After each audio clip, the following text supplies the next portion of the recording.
guys, I have had quite the day. As you can see, I am no longer in the trunk, so that's good.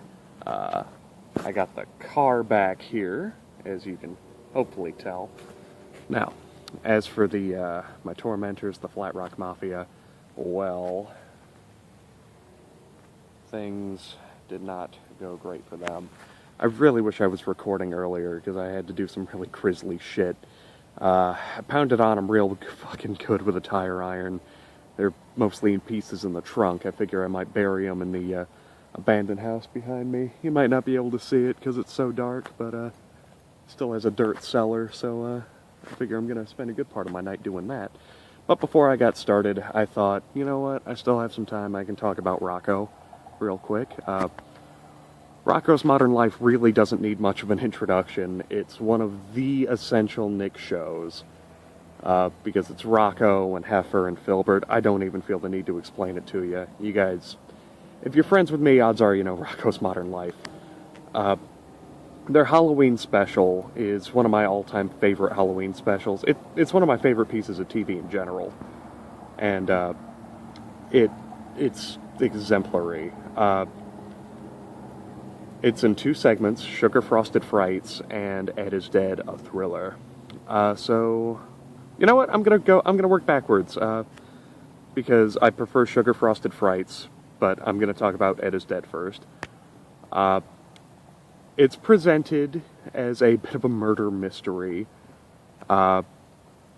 It's fantastic. It starts with this Alfred Hitchcock introduction done by Heifer, who's doing a spot-on imitation, all the heavy breathing and everything. It's hilarious.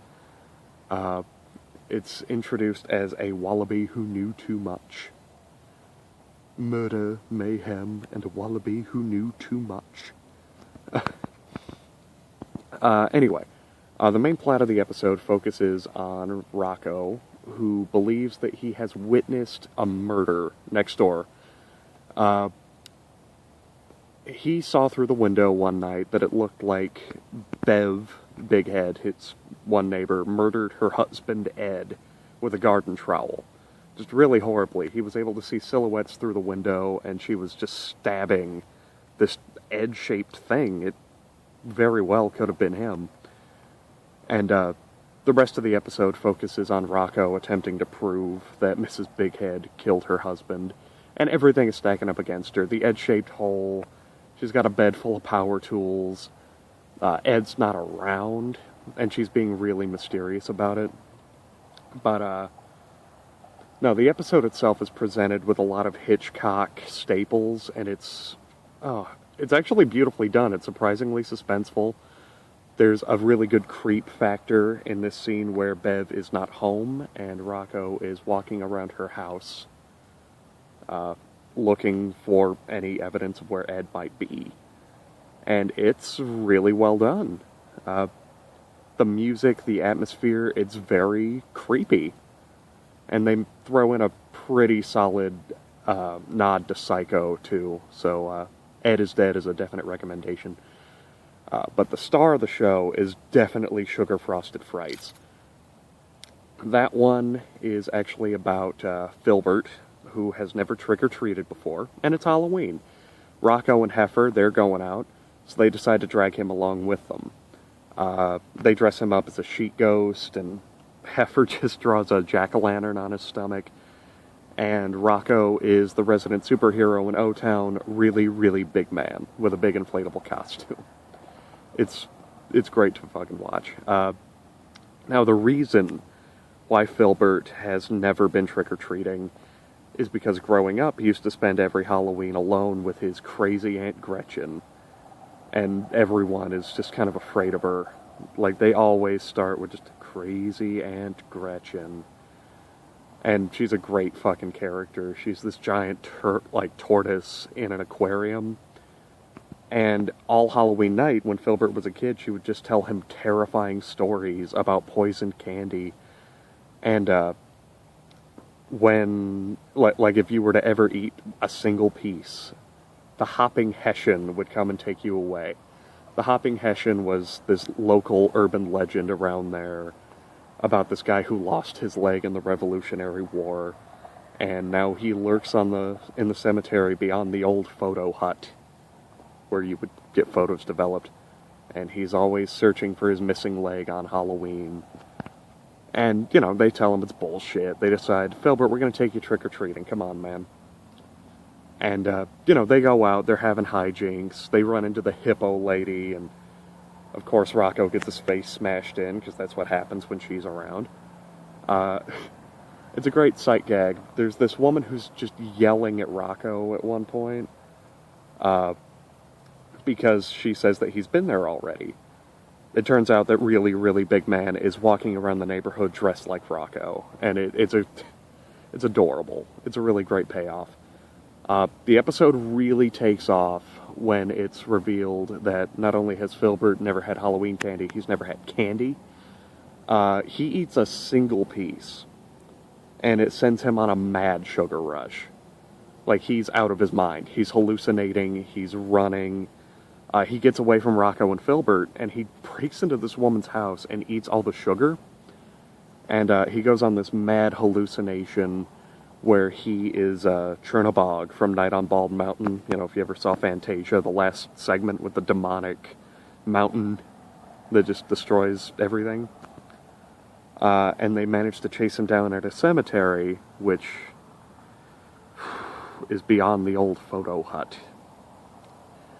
And so while they're there, Filbert's finally starting to come down from his sugar crash, and that's when they see him.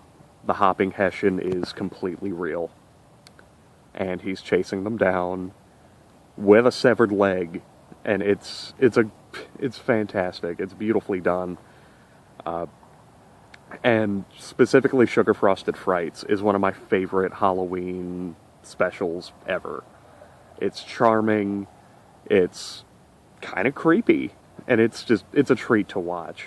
And there are just little things throughout the episode that make it fantastic. There's this rabbit and this squirrel that are stalking them through the woods and snapping twigs. I got this weird shadow on my nose that I cannot get rid of. Try it like this. Nope, even creepier. Guess I'll just be down here. There's this rabbit and the squirrel stalking them through the woods and scaring them by snapping twigs. This same pair show up in Ed is Dead, mocking Ed for this wart that he has early in the episode. And, you know, they're hilarious. The hopping Hessian, you only see him in this one episode, but he's a great addition to the Rocko crew. Because Gordon, who's the severed leg, he's this weird severed leg with a face that lives in O-Town, and he hops around on a peg leg. I guess him and the hopping Hessian are friends, according to this. It's fucking bizarre. And they even managed to work in, like, a Christmas Carol parody at one point. Because after that, Filbert's had a great Halloween. You know, despite almost being murdered by a ghost. Now, the music, the atmosphere, it's all amazing. I cannot recommend the Rocko Halloween special enough. It's one of my all-time favorite cartoons ever. And that goes out of, like, anything that I've seen. So I cannot recommend Sugar Frosted Frights enough. Oh, God, it's fucking cold out here, and I still have to dig. So I'm going to let you guys go for the night. Obviously, tomorrow there won't be a video, because that's the format I've been going with. I've got to do Hollow Weekends tomorrow. But Monday, I'm going to be coming back to you guys with a fresh video. And, that was weird. Next week, I'm going to be covering a bunch of sitcoms that I'm a fan of when it comes to Halloween. And on Monday, I'm going to be starting with Dharma and Greg. Now, I know what you're thinking. What the hell is Dharma and Greg? All will be revealed come Monday. So I'll see you guys then if I don't get arrested or murdered this weekend.